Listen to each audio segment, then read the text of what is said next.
দেখো, parcel opening করতে সবারই ভালো লাগে, আর আমিও সেই দিক থেকে কোনো দিক থেকেই মানে বাদ যাই না আর কি। তো আমার বেশিরভাগ পার্সেলই আমার মার বাড়িতে আমি অর্ডার করি, যেহেতু আমি এদিক সেদিক বেরিয়ে যাই, থাকি না, আর পার্সেল যখন আসে তখনই নিতে লাগে, একবার ঘুরে গেলে তো বিশাল এক ঝামেলা হয়। তো তাই মা আজকে সকালেই ফোন করে দিয়েছিল যে তোর পার্সেলটা এসেছে। আমি প্রচণ্ড আনন্দ থাকি যখন পার্সেল আসে, আর এই প্যাকেটিং খোলাটা না বেশি আনন্দের লাগে। যেটা পছন্দ করে অর্ডার দিই সেটা তো আসবে কি না সেটা ঠাকুরের ওপর ছেড়ে দিই আর কি, কিন্তু এই পার্সেলের এই প্যাকেট ওপেনিং করাটা আমার খুব ভালো লাগে। তো অর্ডার দিয়েছিলাম একটা 3 পিস, বাইরে পরার জন্য, পার্টি ওয়্যারের টাইপ।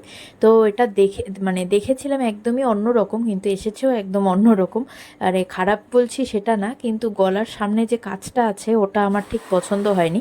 এটা পুরোটা হচ্ছে সুতোর কাজের মধ্যে ছিল, অল ওভার ওয়ার্ক, কিন্তু কাপড়টা ছিল হচ্ছে তোমার জর্জেটের। তো আমরা ভেবেছিলাম কটনের আছে, ওখানে লেখা ছিল হচ্ছে পিওর কটন, কিন্তু এসেছে জর্জেটের। তা যাই হোক, কিন্তু কালোর মধ্যে সুতোর কাজটা খুবই ফুটেছিল, কিন্তু গলার যে কাজটা আছে সেটা খুব একটা মানাচ্ছে না এটার সাথে।